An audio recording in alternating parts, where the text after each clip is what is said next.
দেখো দারুণ ফুলছে, খালি কেমন দেখো।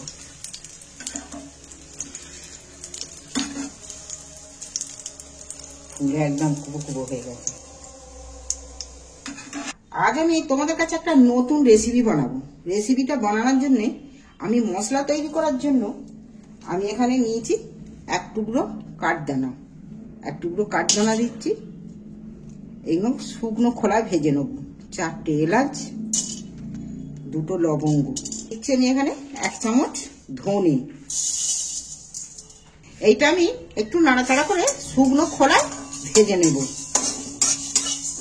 এটা ভাজা হয়ে সেন্ট উঠে গেছে। আমি এটাকে একটা প্লেটের মধ্যে ঢেলে নিচ্ছি।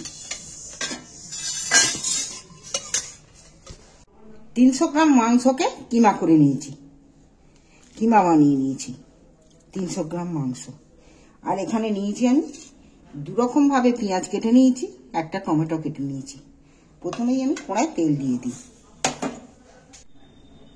অল্প করে তেল দিচ্ছি। এখানে আমি একটু বড় বড় করে কেটে রাখা পেঁয়াজগুলো তেলের মধ্যে তুলে দিচ্ছি।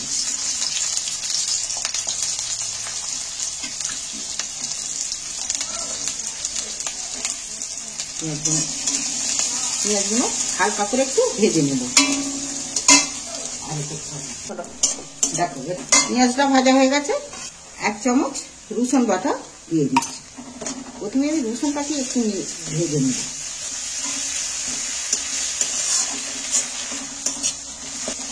আজ আমি যে রেসিপিটা বানাবো তোমাদের খেয়ে মুখে লেগে থাকবে।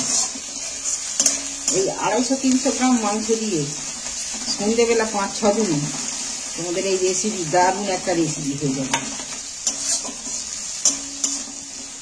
রসুনটা ভাজা হয়ে গেছে, গন্ধ উঠে গেছে। এবার আমি মাংসের কিমাটা তুলে দিচ্ছি। এবার আমি ভালো করে নাড়াচাড়া করে মিক্স করে নিচ্ছি। এবার আমি মাংসটা পরিমাণ মতো নুন দিয়ে দিচ্ছি, স্বাদ মতো। নুনটা দিতেই জল বেরিয়ে পড়লো কতটা।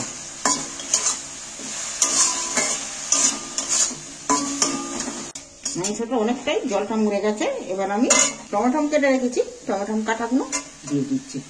এখানে হলুদ, কাশ্মীরি লাল লঙ্কা, একটু ঝাল লঙ্কা আর ধনে, গরম মশলা যে গুঁড়িয়ে রেখেছি সেই মশলাটা, শুকনো মশলা ভেজে শিলে গুঁড়িয়ে নিয়েছি।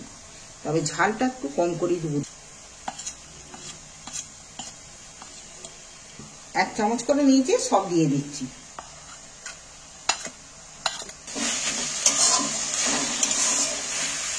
আমি আদাটা কিন্তু ভাজবুনি বলে পরে আদা বাটাটা 1 চামচ পরে দিচ্ছি। এবার সমস্ত মশলা উপকরণগুলো দিয়ে, মশলাগুলো দিয়ে এইবার আমি আস্তে করে গ্যাসটাকে আস্তে করে দিয়ে এবার আস্তে আস্তে একে শুকনো শুকনো করে ভাজা করতে, কষিয়ে নিতে হবে।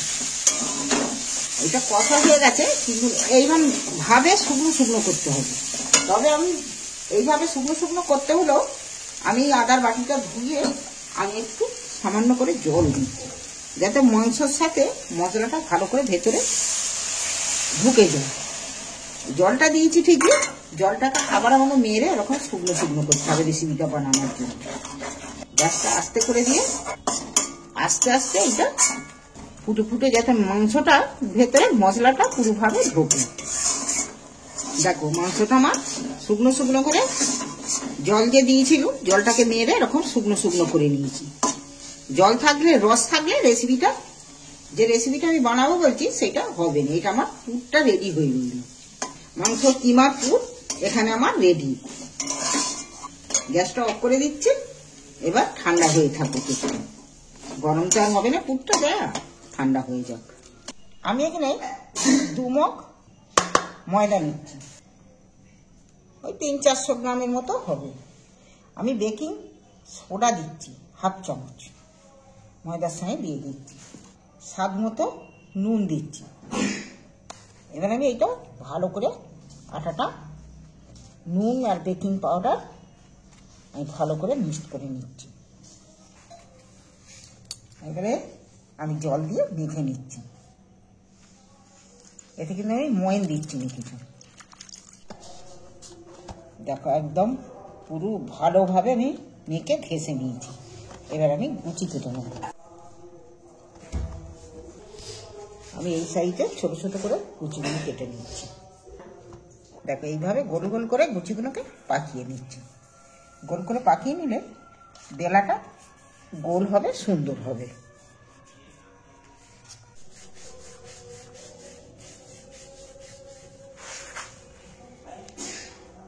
আমি এটা তেল দিয়ে বেললে হবে না, এটাকে গুঁড়ো দিয়ে বেলতে হবে, তাই আমি একটু গুঁড়ো দিয়ে বেলছি, হালকা গুঁড়ো দিয়ে।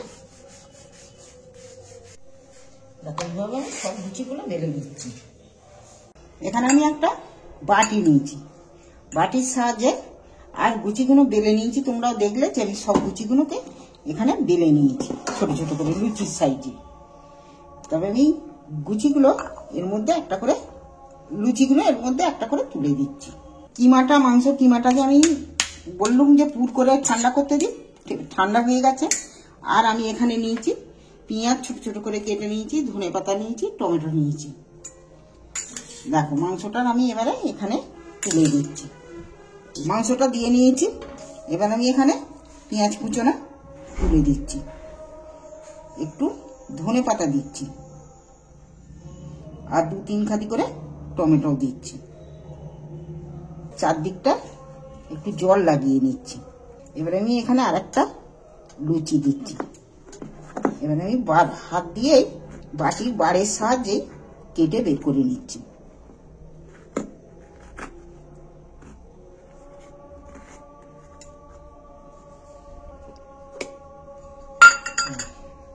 এই আমার এখানে আমি এইভাবে এটাকে বানিয়ে নিচ্ছি। এবার এখানে মাংস পুরো আমি এখানে গুছিয়ে দিয়ে দিচ্ছি নিয়ম মতো। পেঁয়াজ কুচি, টমেটো কুচি, ধনে পাতা দিয়ে আমি আবারও বাড়ের মধ্যে জল লাগিয়ে নিচ্ছি। আরো একটা লুচি নিয়ে আমি এর মধ্যে দিয়ে দিচ্ছি, আর এই বাড়ের সাহায্যে কেটে নিচ্ছি।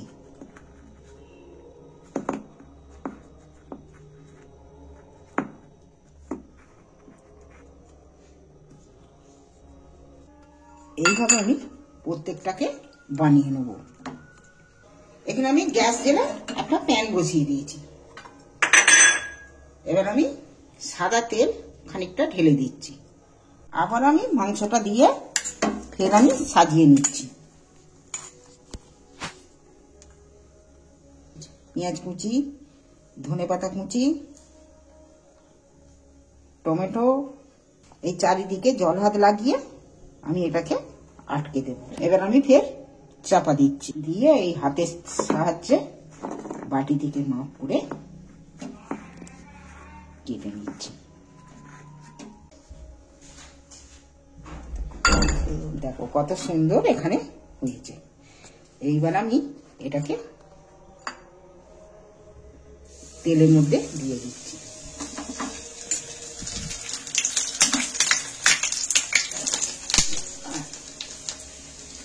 দেখো দারুণ ফুলছে, খালি কেমন দেখো।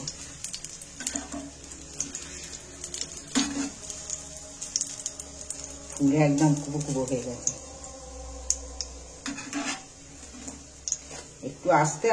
একটু আস্তে গ্যাসের আস্তে করে দিয়ে এটাকে বানাতে হবে। আমি চিমটির সাহায্যে একে উল্টে পাল্টে একটু ভেজে নেব। গাগুলো এইভাবে দাঁড় করিয়ে একটু ভেজে নিতে হবে। একে যতটা লাল লাল করে ভাজবে ততটাই কিন্তু ভালো হবে। চিকেনের এই রেসিপি একবার বাড়িতে বাচ্চাদের বানিয়ে খাওয়া, হেভি লাগবে খেতে, আর নিজেরাও খাও। এই রেসিপি খাওয়ার জন্য হোটেলে যেতে হবে না, এটা বাড়িতেই বানিয়ে খেতে পারবে। পুরোটাই একদম লাল লাল হয়েছে। এবার আমি তুলে নিচ্ছি। এইভাবে বাড়িতে একবার আপনজনদের বাড়িতে বানিয়ে খাইয়ে দেখো। আমি এবারে একটা একটা করেই ভাজবো, প্রত্যেকটাই ভেজে নেব। এইভাবে প্রত্যেকটাকেই আমি উল্টিয়ে ভেজে নিচ্ছি। দেখো আমার ওখানে ভাজা হয়ে গেছে কিছুটা, আর এইভাবে উল্টে উল্টে আস্তে আস্তে ভেজে নিচ্ছি। এখানে চিকেন পুরি আজ বানিয়েছি। দেখো কত সুন্দর দেখতে হয়েছে আর নরম তুলতুলে হয়েছে।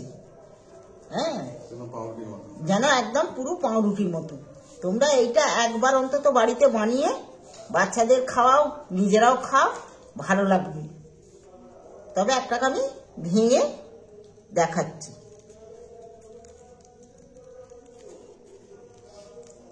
দেখো চিকেনটা যে দিয়েছিল হেভি সুন্দর একদম ভেতরটা হয়েছে। এটা কিন্তু সবার খুব পছন্দের হবে। আমার নাতির তো খুবই পছন্দ হবে। তবে এই রেসিপিটা ভালো লাগলে চ্যানেলটা আমার সাবস্ক্রাইবার করে দিও। বলো এটা বানিয়ে খেয়ে কেমন লাগলো তাহলে কমেন্ট করে জানিও। এইভাবে সসে ডুবিয়ে